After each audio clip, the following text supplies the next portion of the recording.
नमस्कार दोस्तों, स्वागत है आप सभी का आपके अपने YouTube चैनल टेक्निकल डिलाइट में। दोस्तों उम्मीद करते हैं, आशा करते हैं आप सभी लोग जहाँ भी हैं स्वस्थ हैं एवं खुशहाल हैं।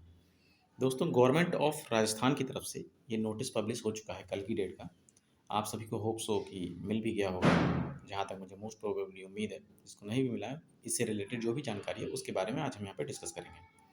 तो ये 1 सितंबर का जो ये नोटिस आया है, तो इसमें ये कहा गया है कि आर्टिकल 309 जो है अपने इंडियन कॉन्स्टिट्यूशन का, उसके तहत जो भी वैकेंसीज़ वगैरह जो भी आती हैं हमारी वैकेंसीज़, उसमें कुछ अमेंडमेंट किए जाते हैं। तो गवर्नर ऑफ राजस्थान के द्वारा उस आर्टिकल के तहत इसमें कुछ अमेंडमेंट किया गया है।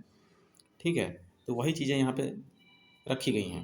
इसमें लिखा गया है कि जैसे राजस्थान टेक्निकल सर्विस रूल 1975 जो था अभी तक, उसको जो चेंज किया गया है, किसके थ्रू चेंज किया गया है, उसमें चेंज हुआ है ये सेकंड अमेंडमेंट है रूल 2023। जैसे Rajasthan technical training subordinate service rule 2023, और ये इन्फोर्स यानी अब ये लागू हो जाएगा क्योंकि 1 सितंबर से जब से ये नोटिस पब्लिश हो गया है, ये रूल लागू कर दिया जाएगा।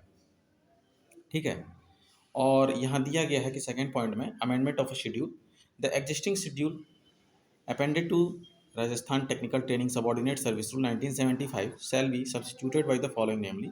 जो अमेंडमेंट किया गया है वो नीचे दिया गया है, तो उसी से रिलेटेड नीचे जो वैकेंसीज में पॉइंट्स दिए गए हैं, जो भी उसमें लिखा है कि इसमें जो नेम ऑफ अ पोस्ट है, जैसे मान लीजिए इसमें शेड्यूल है, जैसे ग्रुप इंस्ट्रक्टर, उसके बाद surveyor, assistant apprenticeship adviser level 12 grade second. तो इसमें रखा है method of recruitment of with percentage, point number 3 जो कॉलम है, इसमें आप देखेंगे 33% वैकेंसीज को लेगा डायरेक्ट रिक्रूटमेंट के थ्रू, एंड 67% वैकेंसीज को लेगा वो बाय प्रमोशन। जो इससे पहले इंस्ट्रक्टर होंगे उनको प्रमोशन का क्राइटेरिया अगर वो फुलफिल कर रहे होंगे तो उनको प्रमोशन के थ्रू इस लेवल में ले आ दिया जाएगा। फिर उसके बाद मिनिमम क्वालिफिकेशन एंड एक्सपीरियंस की बात करें अगर डायरेक्ट रिक्रूटमेंट के लिए, क्योंकि प्रमोशन की बात नहीं कर रहा है यहाँ पे, क्योंकि एकेडमिक्स में बात करें तो secondary with physics chemistry and mathematics with optional subject as under old scheme. Old scheme कहने का मतलब यहाँ पे ये है कि 10+2 जो इंटर का स्कीम था वो न्यू एजुकेशनल पॉलिसीज लेटेस्ट में ही लागू हुआ है। तो जो पिछले कैंडिडेट्स होंगे उनके पास न्यू एजुकेशनल पॉलिसी तो होगी नहीं, तो ओल्ड स्कीम के तहत। उसके बाद secondary under 10+2 scheme from the equivalent recognised board और इट्स इक्विवेलेंट, ये हो गया एकेडमिक्स। एंड देन टेक्निकल की अगर बात करें तो टेक्निकल में यहाँ पे कह रहा है आपसे कि टेक्निकल में B voc degree, bachelor vocational degree in technology engineering और equivalent qualification from AICTE and UGC graduate recognise university establish by law in India. 3 year diploma होना चाहिए इंजीनियरिंग टेक्नोलॉजी में, किसी भी इंस्टीट्यूट से AICTE अप्रूव्ड हो आपका। 3 ईयर डिप्लोमा हो इंजीनियरिंग में, UGC recognise university establish by law in India. उसके बाद रिलेवेंट एडवांस डिप्लोमा अगर आपके पास है DGT का तो भी आप एलिजिबल हैं। उसके बाद national trade certificate in trade concern to the engineering technology branch, trade certificate, national apprenticeship certificate हो, एक्सपीरियंस जो हो आपके पास सैलरीड हो। ठीक है? तो ये जो भी पॉइंट्स इसमें एलिजिबिलिटी क्राइटेरिया के रखे गए हैं, तो जो वैकेंसी अभी आने वाली है कुछ दिन में, तो ये सारी चीज़ें आपके पास रहनी चाहिए। यही नहीं चीज़ों के बिहाफ पे ही आप फॉर्म को एलिजिबल हो पाएंगे अप्लाई करने के लिए। ठीक है? उसके बाद यहाँ पे जो दिया गया है minimum qualification for the column number आप 6 में यहाँ देख सकते हैं, दिया है कि minimum qualification and experience for promotion, तो 5 ईयर का एक्सपीरियंस होना चाहिए जितने भी हमारे इंस्ट्रक्टर होंगे राजस्थान में। उसके बाद 25% seat will be reserve for degree holders and remaining 75% seat will be filled by seniority basis considering all degree, that is degree remaining not covered in 25%। Diploma, NTC diploma और डिप्लोमा होल्डर और ITI holder जो रहेंगे उनको consider किया जाएगा 75% में। जो 25% seats रहेंगी वो डिग्री वाले होल्डर्स के लिए, यानी बीटेक कैंडिडेट जो भी होंगे उनके लिए रिजर्व कर दी जाएंगी प्रमोशन में। ये प्रमोशन क्राइटेरिया है, डायरेक्ट रिक्रूटमेंट का नहीं है। चलते हैं आगे। उसके बाद दिया गया है यहाँ पे, आप यहाँ देख सकते हैं, ये सीनियर इंस्ट्रक्टर की वैकेंसी जो दी गई है यहाँ पे लेवल 11 में, उसमें जूनियर इंस्ट्रक्टर की पोस्ट है। 5 ईयर एक्सपीरियंस होना चाहिए। उसके बाद RPL के माध्यम से आपने CITS किया हो। ठीक है? तो वो आपके पास मैंडेटरी है। और इसकी जो सीटें होंगी वो टोटल 100% बाई प्रमोशन होगा, डायरेक्ट रिक्रूटमेंट के थ्रू नहीं होगा। ठीक है। नंबर ऑफ़ सीट्स जब विज्ञप्ति निकलेगी आपको, तो आपको उसमें पता चलेगी कि नंबर ऑफ़ सीट्स कितनी इंस्ट्रक्टर की वैकेंसीज आ रही हैं। उसके बिहाफ पे कंसीडर किया जाएगा कि किस पोस्ट के लिए कितने सीटों में आप एलिजिबल हैं अप्लाई करने के लिए। उसी तरह junior instructor engineering trade and maintenance mechanic के लिए आप देख सकते हैं 100% डायरेक्ट रिक्रूटमेंट है। आप यहाँ देखिए। उसके बाद जिसमें कि 50% सीट रिजर्व होगी किसके लिए, आईटीआई होल्डर्स के लिए, एंड देन 50% सीट रिजर्व होगी डिप्लोमा और एडवांस डिप्लोमा और डिग्री होल्डर्स के लिए।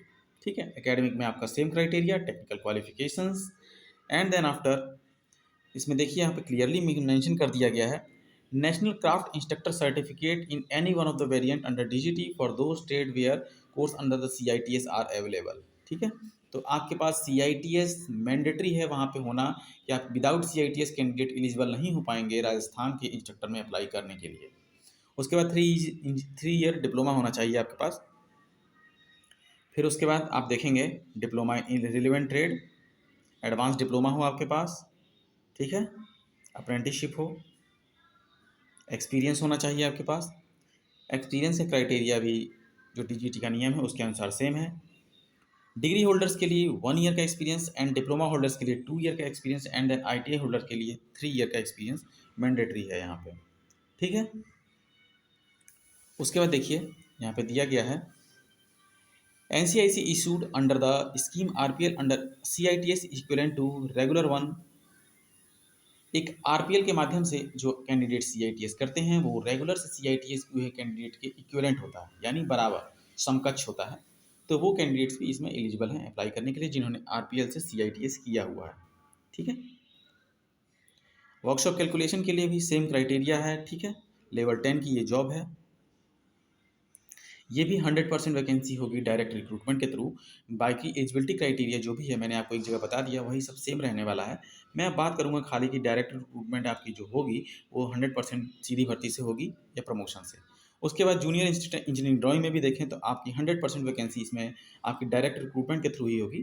तो आप यहाँ ये चीज़ भी देख सकते हैं। ठीक है। चलते हैं आगे। उसके बाद देखिए जूनियर इंस्ट्रक्टर वर्कशॉप कैलकुलेशन में भी 100% भर्ती जो होगी वो आपकी डायरेक्ट रिक्रूटमेंट से ही ली जाएगी।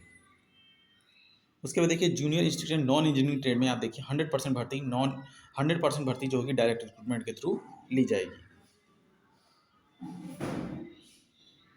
Junior instructor stenographer secretarial assistant Hindi and English में, इसमें भी 100% भर्ती आपकी डायरेक्ट रिक्रूटमेंट के थ्रू ली जाएगी। उसके बाद junior instructor secretarial practice Hindi और इंग्लिश में भी 100% भर्ती आपकी डायरेक्ट रिक्रूटमेंट से होगी। जूनियर इंस्ट्रक्टर कोपा वाली ब्रांच के लिए 100% भर्ती डायरेक्ट रिक्रूटमेंट के थ्रू है। उसके बाद जूनियर इंस्ट्रक्टर लैंग्वेज हिंदी के लिए 100% भर्ती डायरेक्ट रिक्रूटमेंट के थ्रू दी जाएगी आपको। उसके बाद junior instructor Hindi English language के लिए 100% भर्ती डायरेक्ट रिक्रूटमेंट के थ्रू आपको दी जाएगी। एक चीज़ और ध्यान रखेंगे, ये जो इंस्ट्रक्टर की वैकेंसी है लैंग्वेज में इंग्लिश वाली, ये एकेडमिक्स मांगा है, academics English vocational English in one of the optional subject. फिर उसके बाद ट्रेनिंग में बीएड वाले कैंडिडेट्स यहाँ पे एलिजिबल होंगे अप्लाई करने के लिए। उसके बाद एक्सपीरियंस जो होना चाहिए 1 ईयर का टीचिंग एक्सपीरियंस उनके पास हो। ठीक है।